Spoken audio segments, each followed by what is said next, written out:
And welcome to the Citi Prime News, which is live from our studios at number 11, Dr. Morton Loop in Adabraka, Accra. It's also live on all our partner stations across the country. The news is also live across the globe on citynewsroom.com, Citi 97.3 FM on Facebook, and CityTube on YouTube. I am Wilma Obuobi Sakoman, and this afternoon I'm here with Kweku Ediamansa.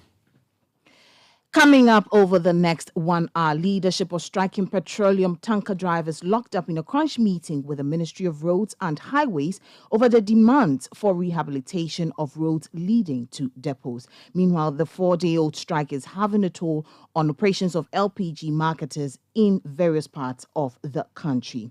Also coming up, power crisis looms as independent power producers directs its members to cut supply to national grid from July 1. Still ahead, Bank of Ghana suspends Fidelity Bank and First National Bank from forex trading for 30 days over breaching of portions of Ghana Interbank Forex Market Conduct Rules. And later, government confident all Agenda 111 projects under construction will be completed before the end of Akufo-Addo's second term. The contractors have told us, we met them this morning, and have convinced us, and they've told us that they will finish as scheduled before the end of the year for His Excellency the President to come here and commission it after we've put in the equipment. We have details of all that and more on the Citi Prime News, which is also live on all our affiliate stations across the country. In the Western region, we are live on Premier 100.5 FM and Beach 105.5 FM, all in Takoradi. In the Bono region, you're listening to us on Greener 95.9 FM in Sunyang. In the Ashanti region, we're live on Orange 107.9 FM in Kumasi. In the Eastern region, we are live on Right 90.1 FM in Somanya. In the Volta region, we are on Holy 98.5 FM in Aplao. In the Northern region, you're listening to us on Dasma 99.1 FM in Yendi. In the Upper East, this is Word 88.3 FM in Zarungu. And in the Upper West region, we're on Buglet Radio 88.6 FM in Wa. Citi Prime News at 12 midday. Updates you on all the running stories and connects you to the newsmakers.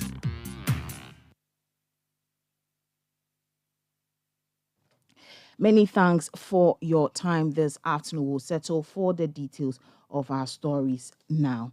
Now, leadership of striking petroleum tanker drivers, they are locked up in a crunch meeting with the Ministry of Roads and Highways over their demands for rehabilitation of roads leading to depots. This follows an indefinite strike embarked on by the tanker drivers since Monday. We'll go over the phone lines to speak to my colleague Daniel Udro-Mensah, who is there to tell us more. Daniel, many thanks for your time this afternoon. Now, who have you cited in the meeting? Okay, so thank you so much, Wilma. Currently, the Minister of Roads and Highways, that's Kwesi Amakwata, and then the Minister of the Transport, Kweku Ofori-Esiama, and then other, their entourage with the leadership of the union, that is the Ghana National Petroleum Tanker Drivers Union, are currently in a meeting to discuss concerns of these drivers. Earlier, the minister, whilst he was interacting with the leadership of the union, assured them that immediately they are going to send bulldozers to be on the road to start leveling the road, and then also he would also instruct his regional directors across the petroleum enclave to begin works on the road. Now, Daniel, prior to the minister speaking with the tanker drivers, what was their demeanor going into the meeting? Yes, so they are quite agitated. They are still on their demands that government fix their roads. Now, what other information can you give us? Well, we are currently waiting for them to give us their briefings because they have assured us that right after the crunch meeting, they are going to engage the media on that. Well, thank you so much for that update. You keep an eye on that meeting, and We will come to you subsequently for more. That was my colleague Daniel Odru Mensah. Now, various LPG outlets across the country, they are experiencing shortage of the product following the strike by the Ghana National Petroleum Tanker Drivers Union. The situation, according to the LPG Marketers Association, has led to the formation of long queues at LPG outlets and increased pressure on the few outlets with stock. Speaking to Citi News, Vice President of the LPG Marketers Association, Gabriel Kumi, said the situation will worsen if government does not resolve the concerns of the petroleum tanker drivers. Well, we'll go to the Ashanti region because the leadership of the LPG marketers there, they are saying that the strike by the Ghana National Petroleum Tankers Drivers Union is beginning to take a toll on the operations of some retail outlets. The tanker drivers who transport petroleum products across the country, they are currently on a sit-down strike to protest the poor state of roads leading to their depots. Ashanti regional correspondent Hafiz Tijani, he's been running some checks in the region and joins us for more. Hafiz, many thanks for your time. What is the situation like in the Ashanti region?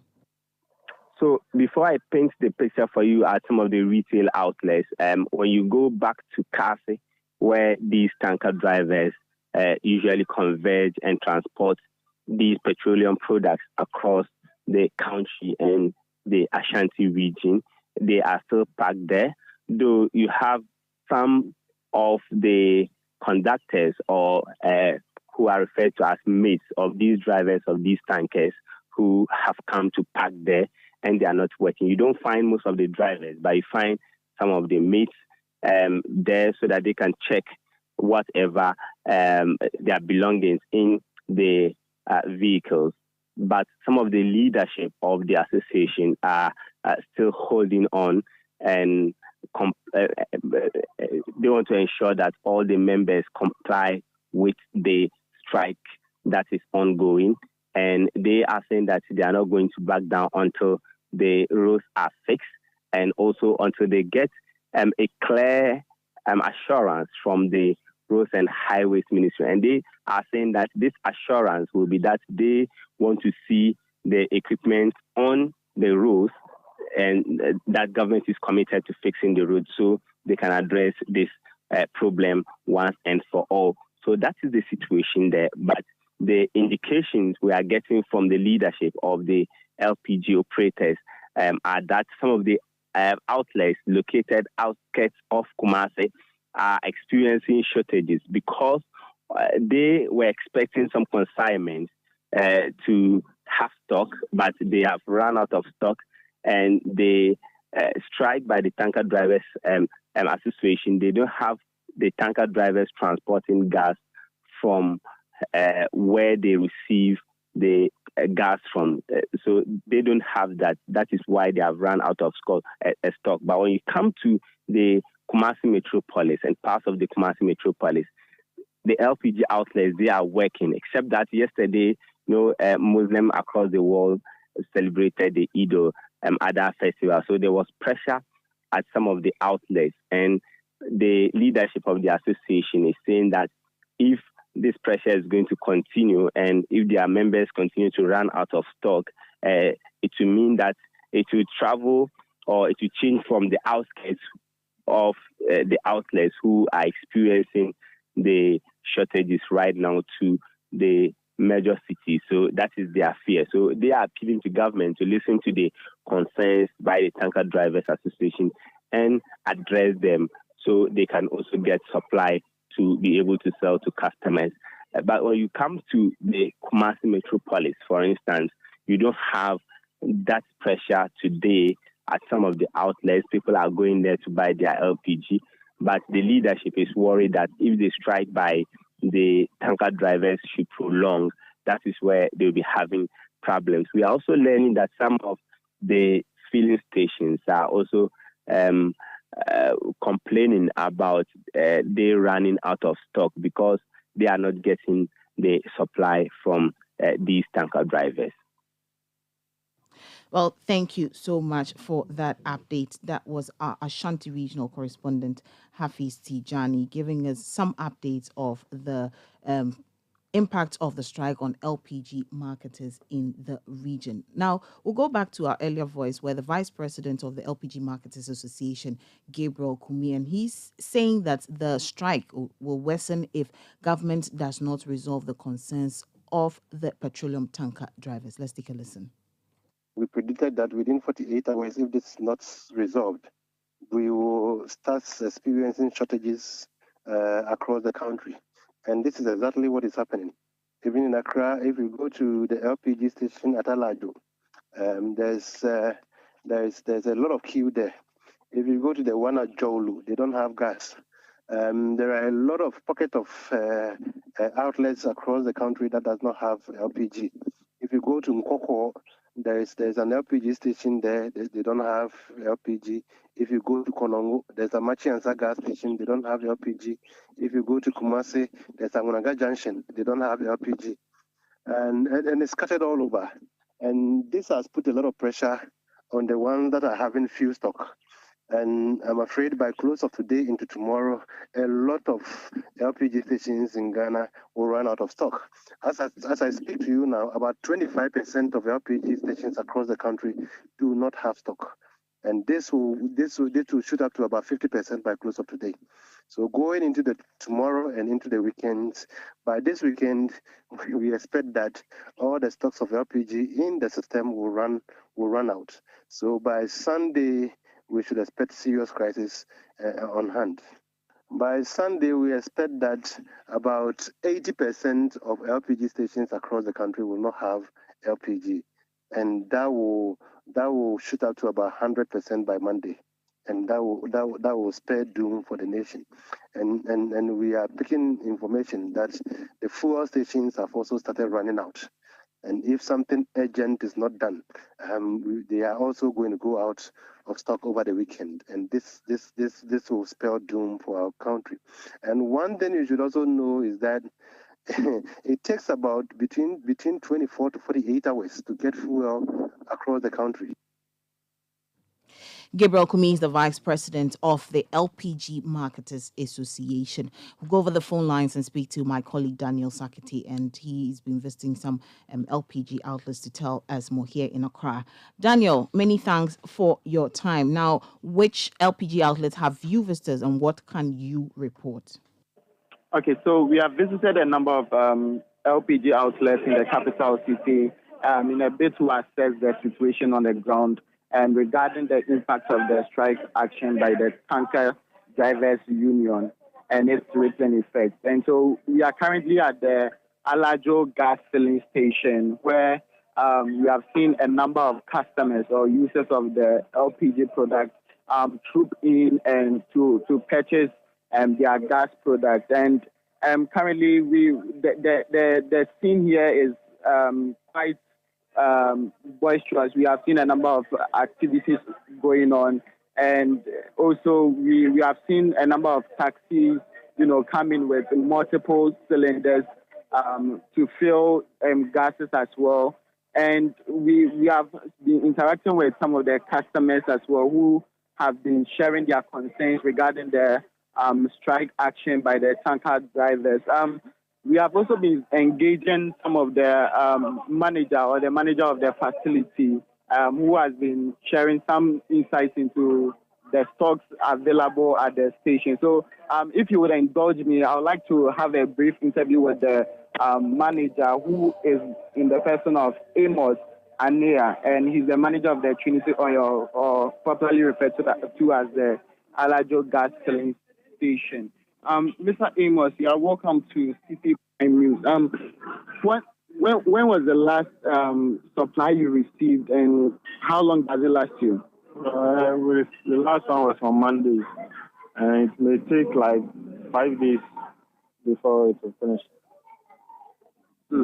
So currently, what's your stock? We have gas, but because of the tanker drivers strike they are on, we don't know, because there's pressure on us. People are keeping buying the gas, so we don't know when it will finish. How is the strike action by the tanker drivers likely to affect your operations? It will affect us because as I'm saying, the queue is trooping in for the demand of the gas. So it may force us to short gas in the process. And today, as we got here, we noticed a number of persons are rushing in to fill their gas cylinders.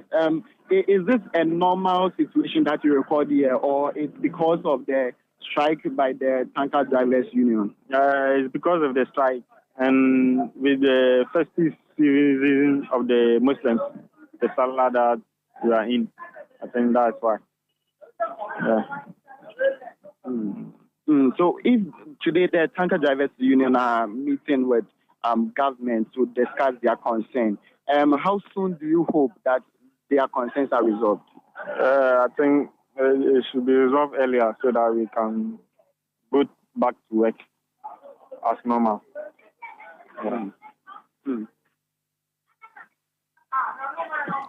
Daniel. You just heard a manager of the Alajo gas filling station in the person of Amos Ania. Well, Danny, before we let you go, have you been able to speak to some customers who came to, purchase LPG, and what have they been saying?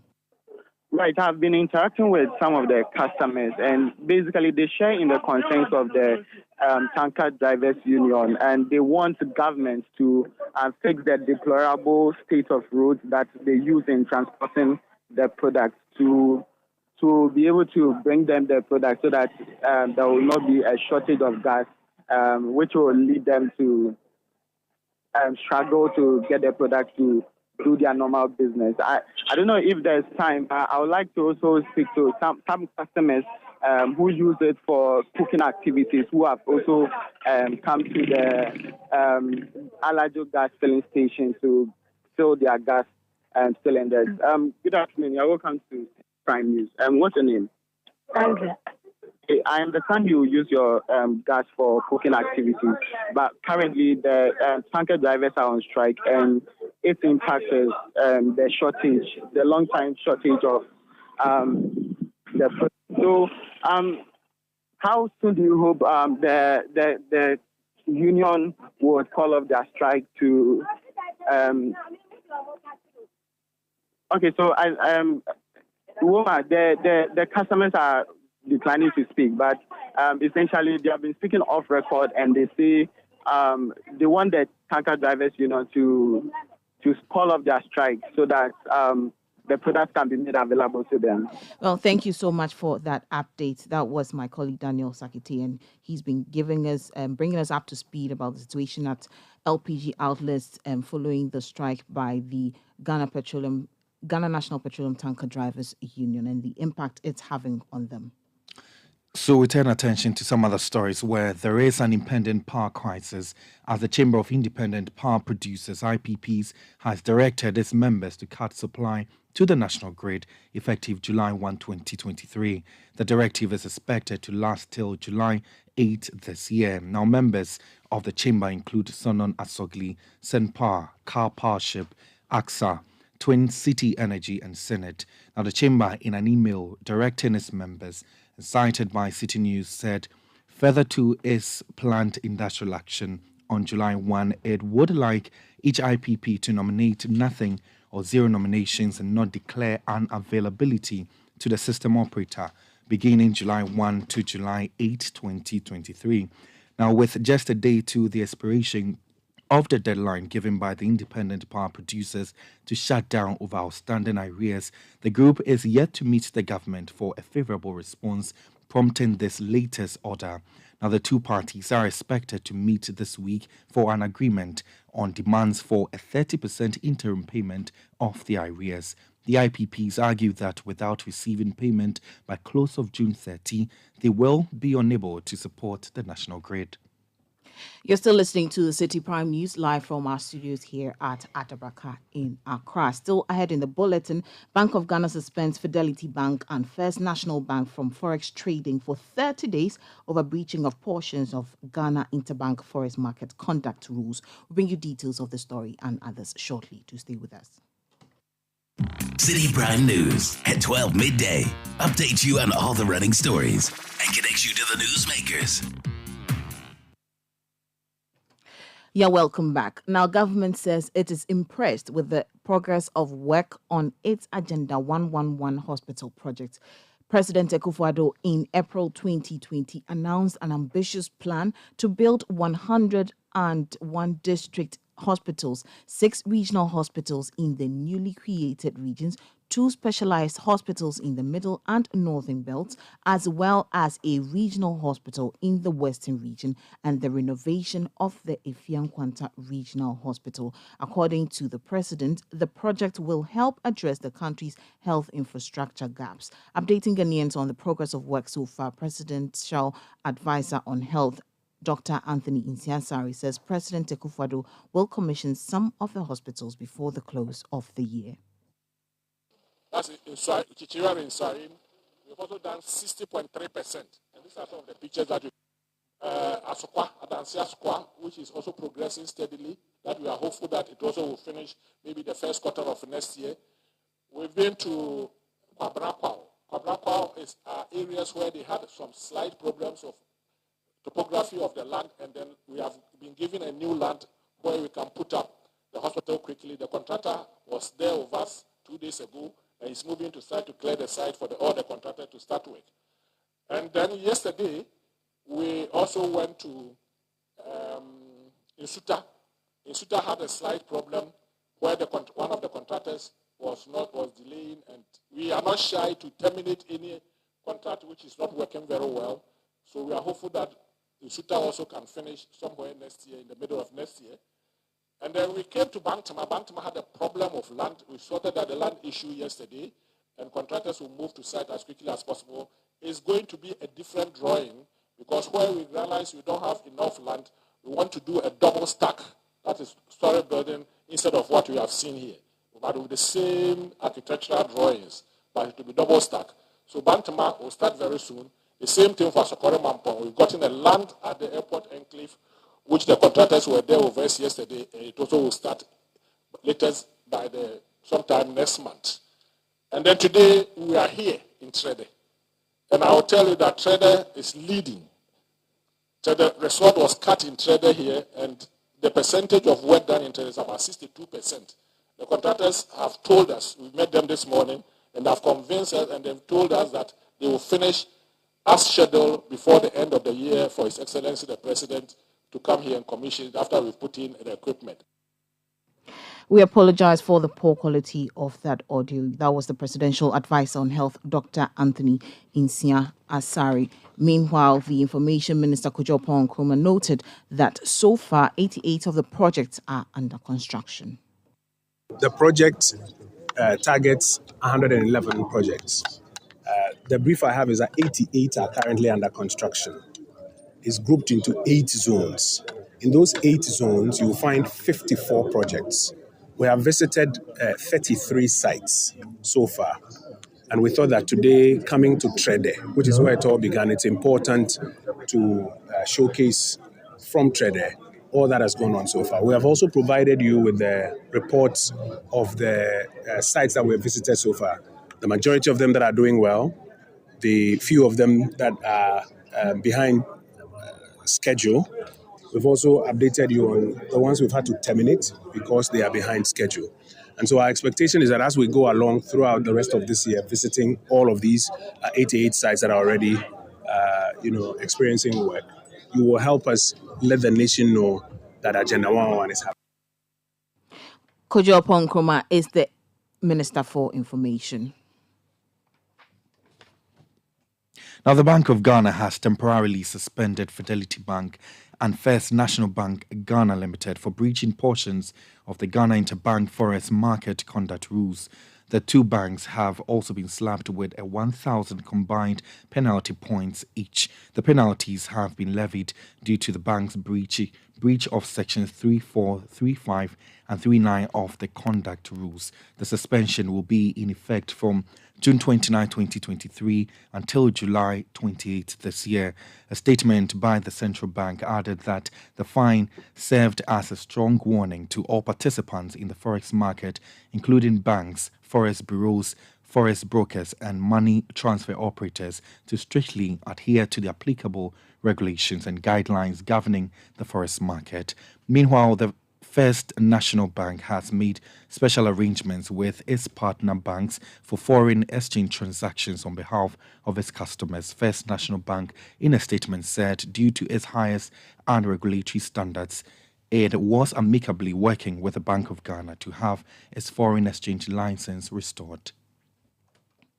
Away from that, now in the world of climate action, stakeholders are joining forces to demand stronger commitment from the government in tackling the challenge of plastic waste.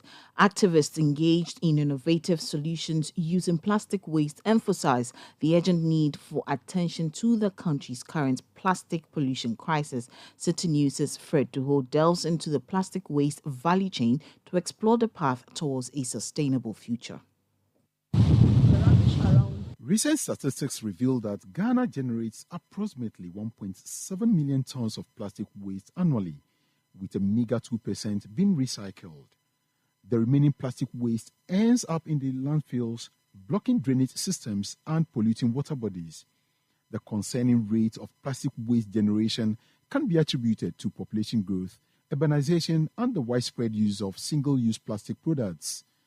On a sunny holiday afternoon, beachgoers flock to Accra's beaches, disregarding the dire plastic situation as they plunge into the polluted ocean to cool off. The rubbish, they have to clean it and take it here, because here the place is place of people, so they have to take this rubbish. We don't have to sit inside rubbish the way we are sitting here, and this rubbish is not good. Many believe it is the government's responsibility to utilize tax revenues from plastic products to combat this mountain filth. Even when you come to the beaches, you are not enjoying anything, because snapping pictures is making everything dirty. Even you are snapping pictures, it's not encourageable, and it's giving malaria, a lot of sickness, diarrhea. When even entering the water is not even making people to enjoy it. Regulating plastic waste has proven challenging in Ghana due to limited resources, inadequate waste management infrastructure, and a lack of public awareness. Changing attitudes towards waste disposal has been an uphill battle, resulting in plastic waste littering streets, open spaces, and water bodies, exacerbating the environmental impact. CISA has a two meaning: to collect and also to change into CISA, then CISA.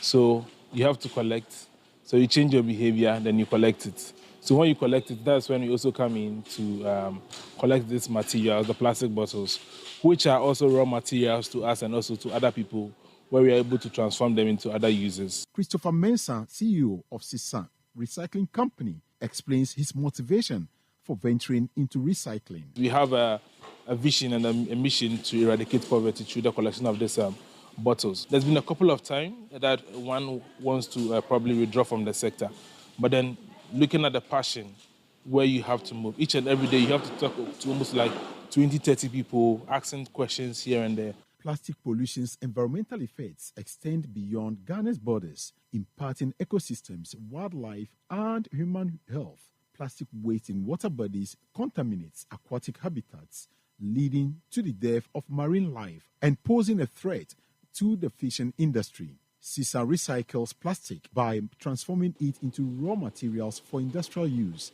including fiber and hair products.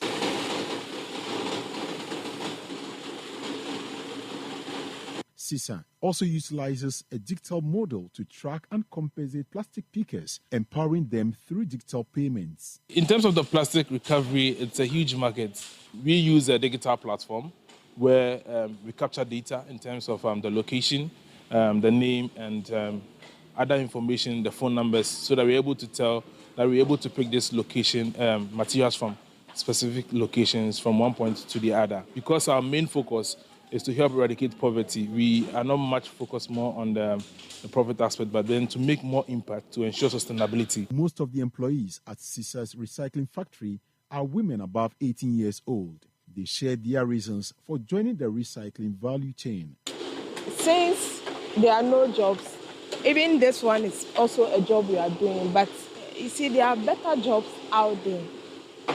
But this is called recycling. This is what you do. You take a bottle, you remove the label and then the cover, and you separate the white ones and then the blue ones from the colored ones. That's the green and then any other colored one in one sack.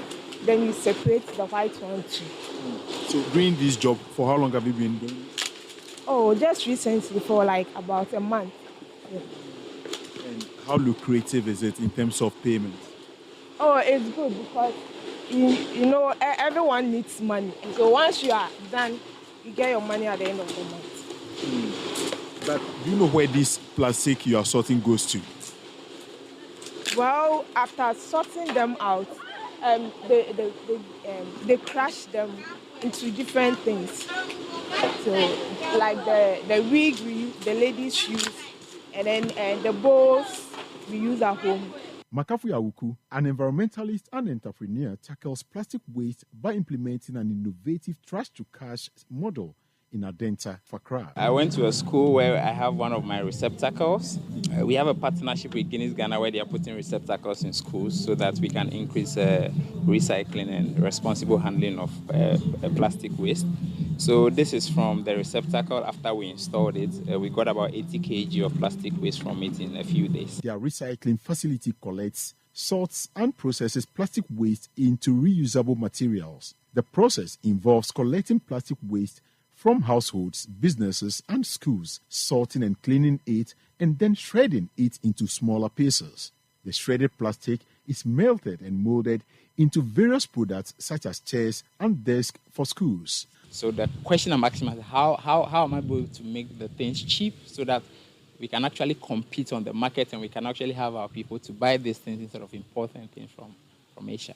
So last week I made this chair from recycled plastics. Apart from the metal frame, everything else is pure water sachet and other colored shopping bags. Nothing else has been added.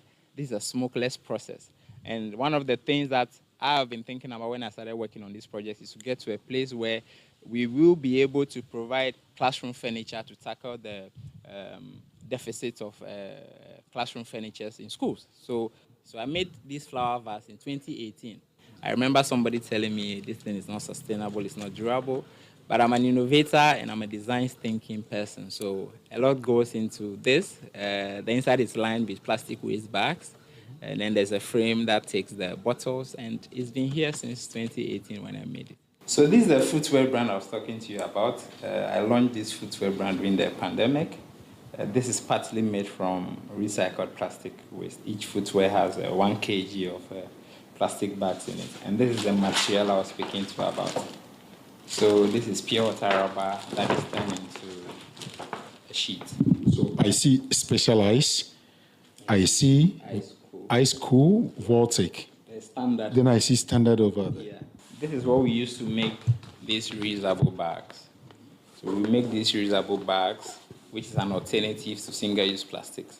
And these are some of the other things we do with school kids, where we work with them to make artwork from the sheets, from bottle tops, and then from chalewate waste. Normally, the chalewate waste is one of the many things you find at the beach. So when we recover it, we use it to make these wall art. They are called footprints in the sand. The reason why they are called footprints in the sand is because the only thing that we need to leave in the sand when we go to the beach is our footprints. So this is a tree with some grass around it. These sheets are made from pure water sachet, or shopping bags. These are bottle tops, gallon bottle tops, water bottle tops, shampoo bottle tops. And we use a glue gun and glue sticks to piece them together on the board. This sitting area at the bus stop at Jolu is one made of plastic by Macintosh. These recycled products are not only durable, but also cost-effective and environmentally friendly alternatives to conventional materials. Macintosh's recycling efforts go beyond waste management, aiming to stimulate the local economy and provide employment opportunities, particularly for women. Their innovative plastic recycling model sets an example for Ghana in addressing the plastic waste crisis. However, tackling plastic waste challenges necessitates collective action, including improved waste management infrastructure, public awareness campaigns, and government support. These are the innovative ways or means a number of young men and women are putting their efforts together to ensure that our environment is totally plastic free here in Ghana. My name is Fred Duo, reporting for City News. We do some of the stories now, and the Electricity Company of Ghana, ECG, in the Western region has surcharged 6 customers to the tune of 18,000 Ghana cedis for power theft. The public relations officer for the ECG in that part of the country, Benjamin Kwaku, says that the ongoing one-week revenue mobilization exercise aims to recover approximately 32 million Ghana cedis from customers. In the event of non-payment of the surcharge, the 6 customers will be handed over to the police for prosecution, and this is according to the ECG. We have disconnected them, we've invited them to the office, and we've charged them with the offense. We are expecting that they will pay what they've used together with the penalty involved, after which we'll take the criminal aspect back, up with the police. We expect to recoup an amount of 19,700 Ghana cedis from these persons. We are expecting to take 32 million Ghana cedis from our debtors. So far, we've done close to 70 million Ghana cedis, and we are hoping that by close of day today as well as tomorrow, we should be able to take everything if everything goes as planned. Benjamin Kwaku is the public relations officer for the Western Region Office of the Electricity Company of Ghana, ECG. Away from that and to the House of Parliament, the Minister for Work and Housing, Francis Asensu-Boakye, and the Finance Minister, Ken Ofori-Atta, are currently in the House to provide briefing on measures against flooding in the country. The 2 ministers were directed by the Speaker of Parliament, Alban Bagbin, to appear before the House to apprise legislators on how government intends to deal with the perennial flooding in particularly Accra. This follows the death of 8 persons last week due to flooding. You're still listening to the Citi Prime News live from our studios here in Adabraka, Accra. I am Wilma Ububisa-Coleman, and I'm doing this with Kweku Adriama Ansa. Still ahead in the bulletin, court has adjourned to July 4 application for stay of proceedings of the criminal trial of newly elected Member of Parliament for Asin North, James Jachi Kwesin. We'll bring you details of that story and others shortly. Do stay with us. Citi Prime News at 12 midday updates you on all the running stories and connects you to the newsmakers. The Voice Factory Season 5 airs live. Don't miss the repeats of the live performances of The Voice Factory Season 5 on 97.3 Citi FM. On Sundays at 12:30 p.m, on Mondays at 8 p.m, and on Wednesdays at 8 p.m. Get all the excitement from the live shows of The Voice Factory Season 5 only on 97.3 Citi FM. Hello, fellow citizens. Are you worried about where to treat your kidneys and liver diseases? Well, let me use this opportunity to introduce to you the best kidney and liver health facility in Ghana. Big Dank Healthcare offers treatment and management of the following: fatty liver, kidney stones, hydronephrosis, pyelonephritis, hepatomegaly, protein in the urine, and many more. Visit Big Dank Healthcare to see a kidney and liver specialist, Dr. Victor Nanadankwa, who has been awarded and honored by UN as the Icon of Peace by Highstone International University, Texas, USA. Big Dank Healthcare, a Ghana Health Service certified healthcare facility, is licensed under the Traditional Medicine Practice Council with 100% natural medicine from India for all treatments. Visit Big Dank Healthcare on the Spintex Road, Coca-Cola Roundabout, behind Standard Chartered Bank. You can also call Big Dank Healthcare on 0549 951 211 or 0502 661 346. Citi Prime News at 12 midday. Updates you on all the running stories and connects you to the newsmakers.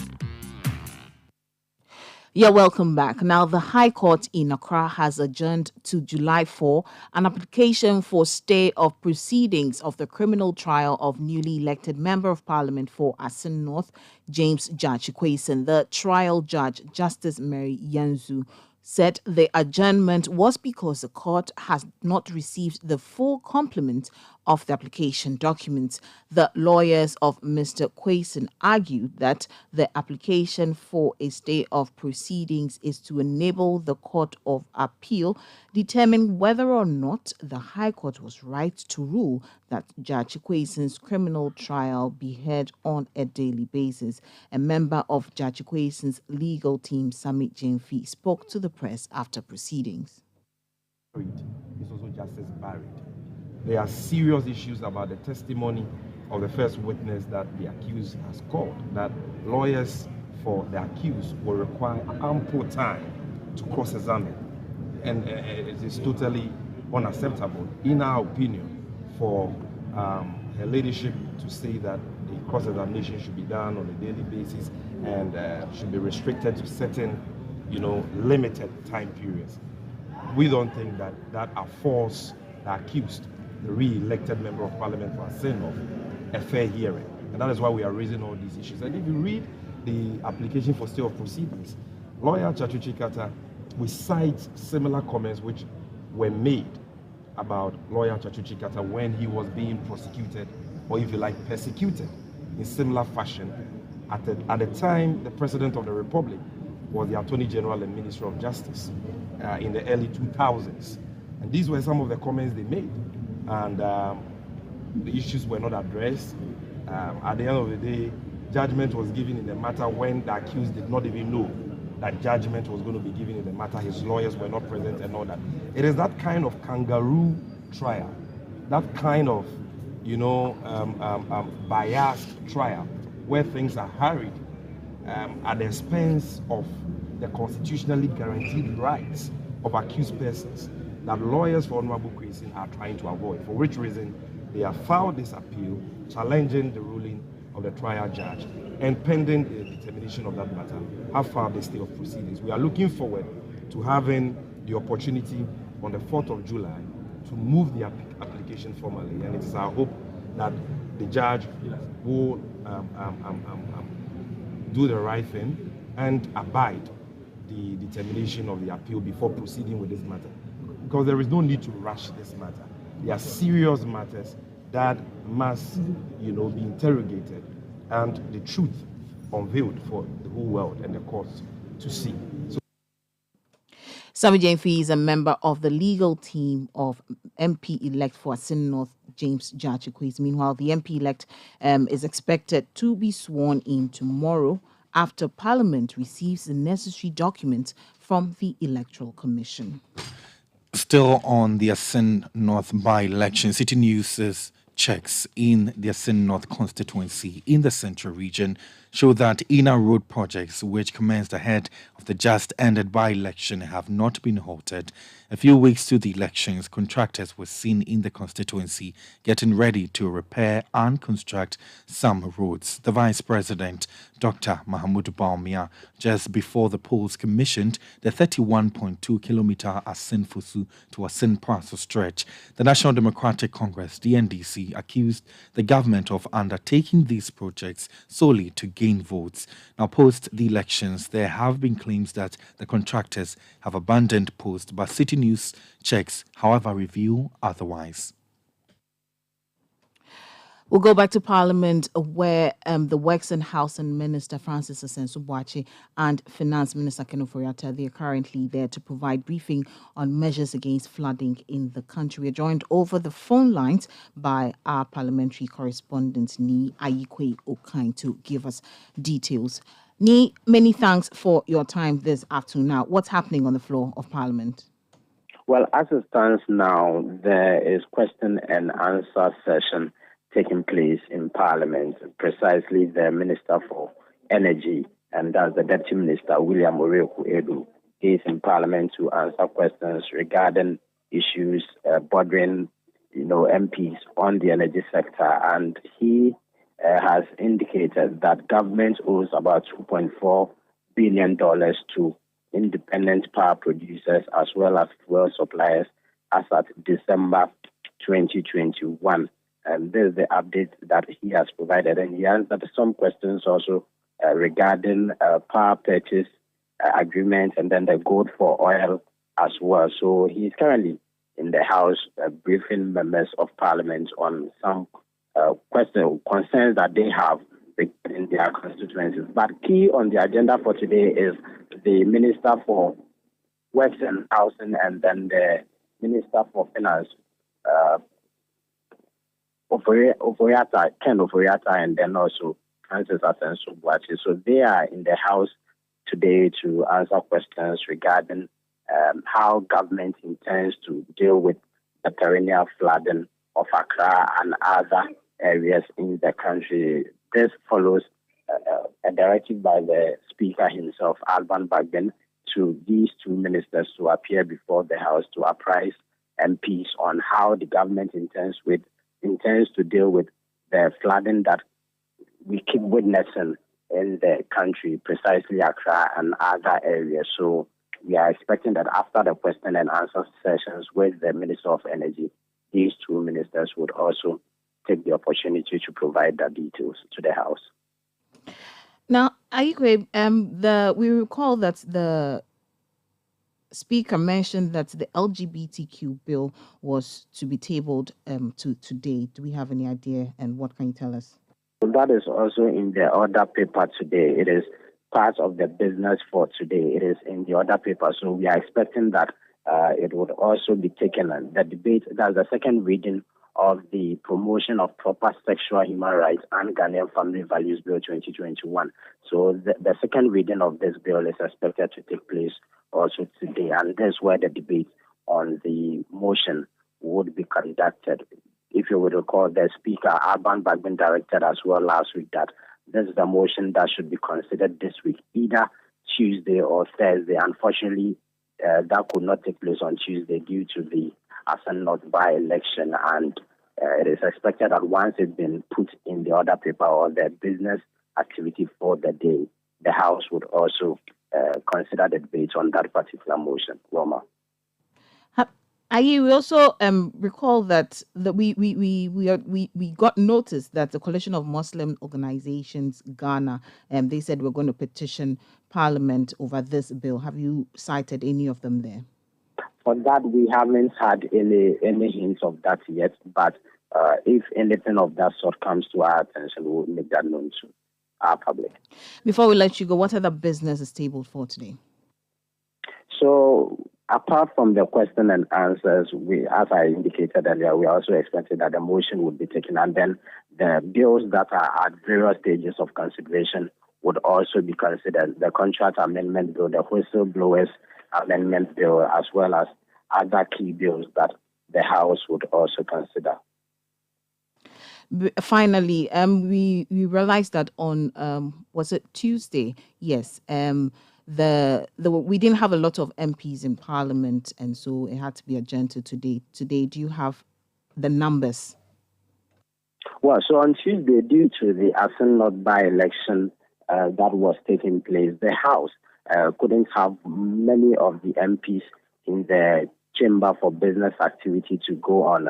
We had less than 15, 3 from the minority side and then 11 from the majority side. To this end, the majority leader, Citi Prime, proposed that the House considers the laying of papers after which they could adjourn because they do not have the required numbers. Per the standing orders of Parliament, 1/3 of the number of the MPs, that's the 275, are expected to be in the House to partake in business. But once they didn't have the numbers, it was appropriate for the House to adjourn. And this was seconded by the leader available at the time, that was James Agaga. Today, we've had quite a number of the minority MPs in the House to partake in business activity. Initially, we didn't have many of the majority MPs in there, but currently we have a few of them joining in to build up the numbers for them to undertake business activities for the day. Well, thank you so much for that update. That was City News' parliamentary correspondent, Ni Ayikwe Okan, bringing us up to speed on happenings on the floor of Parliament. Let's turn attention to some other stories where Our Lady of Providence Girls Senior High School, located at Kwesibokrom in the German South municipality of the Bunu region, is chalking more success in the area of academics despite its infrastructural challenges, especially classrooms and staff accommodation. Classrooms in the school are always congested because of inadequate space. Majority of teachers of the school also stay outside the premises of the school due to inadequate staff accommodation. The authorities at the school are calling for infrastructure expansion.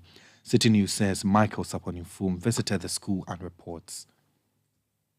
Our Lady of Providence Girls Senior High School, located in Kwesibokrom within the German South municipality of the Bunu region, was established on November 19, 1989 through the efforts of the late Bishop James Kwadwo Owusu and the support of the religious community of Sisters of Divine Providence.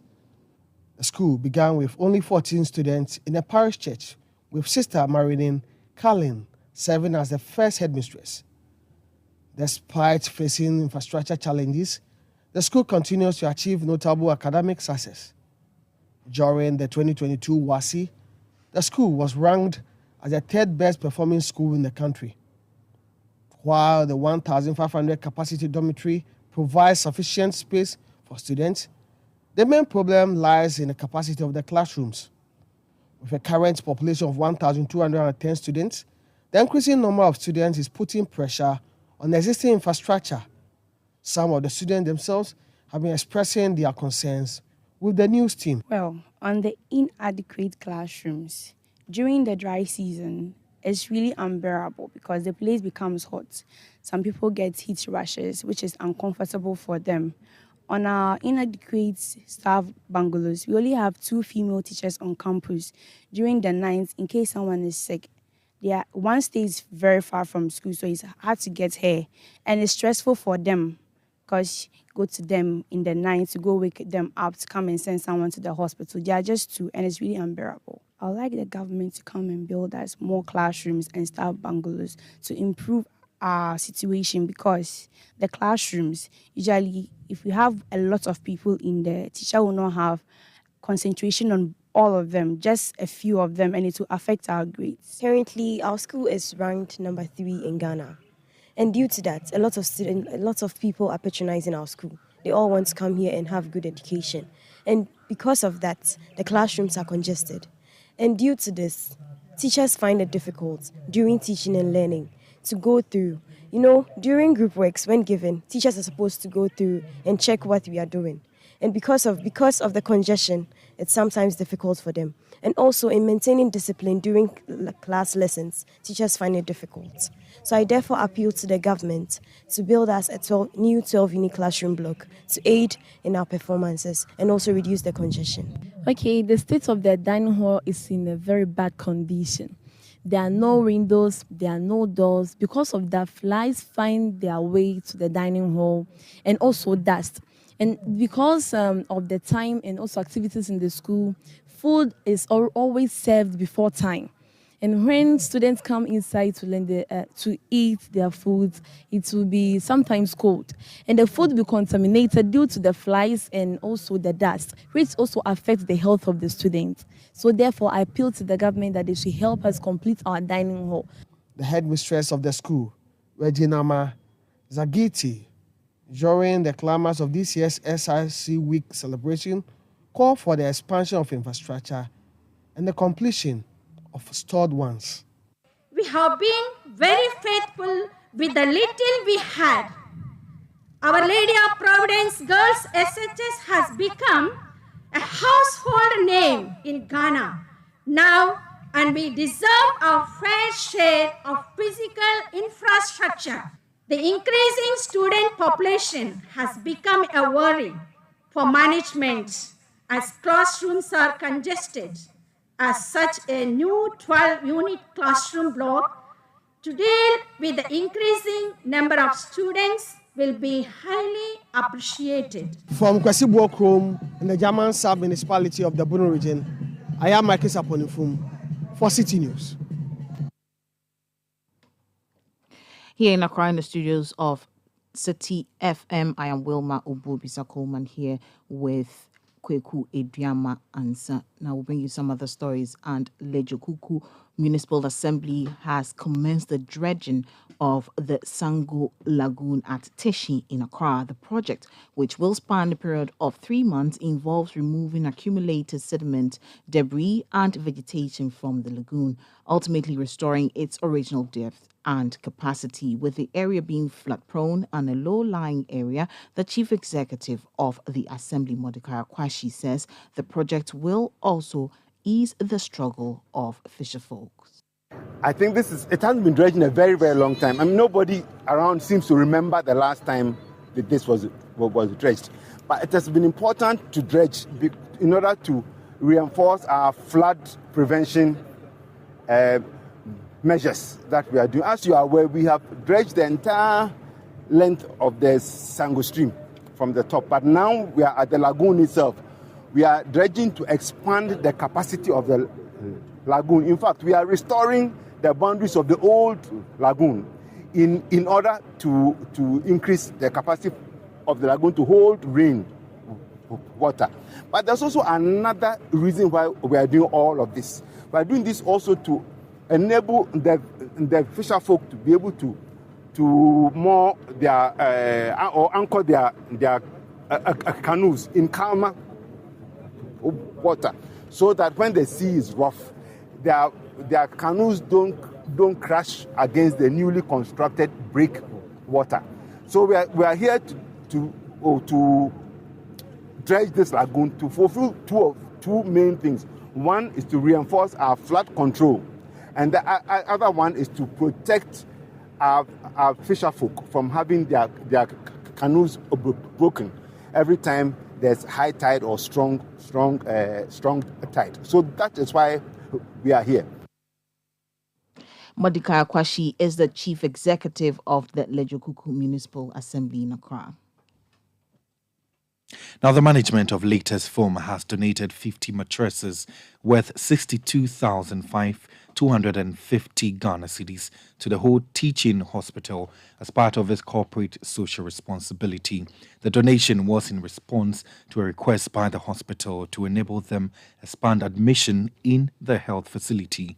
Latest Foam made the presentation at a brief ceremony held in Accra. The public relations officer of the company, Gifty Apia, has been speaking after the gesture. For us, the fact that we have a social responsibility agenda bordering on health, sports, and some other social lines, we thought it wise that it was falling right within the frame. And so it's important for us to do this just so that we can help the region as it is. We know that the teaching hospital has been upgraded recently, and it's actually there to help support the university in the area. And so we're glad that we're able to give them these items to help with their work. Regarding the kind of pressure the hospital faces, we believe that it would alleviate so much of the pressures on them, because they are now handling referral cases, more complications. And like I said, just for the fact that they have been upgraded, or let me say converted into a teaching hospital, it kind of widens their scope. Gifty Apia is the public relations officer for Latest Foam Ghana. Now, head of Internal Medicine Sub-Budget Management Center at the whole teaching hospital, Yao Asante Oku, commended Latest Foam for coming to their aid. Well, we are really grateful that they responded promptly to our request. We asked for some mattresses so that we can expand patient care, we can expand admission, we'll be able to take care of more people. As you know, the whole teaching hospital is the only teaching hospital serving the Volta region, the OT region, part of the Eastern region. And there's a lot of pressure. There's a need for actually expansion. So this is actually going to go a long way to support patient care at the whole teaching hospital. You heard the Yao Asante Oku, who is the head of Internal Medicine Sub-Budget Management Center at the whole teaching hospital. And that's how we draw the curtains on today's edition of Citi Prime News, which has been live from our studios here in Adabraka, Accra. For more news, you can log on to our website, citynewsroom.com. I am Wilma Ububi Sakoman, and I did this with Kweku Ediama Ansa. Up next is the afternoon's edition of the Citi Business News. Many thanks for doing the listening, and do have a good afternoon.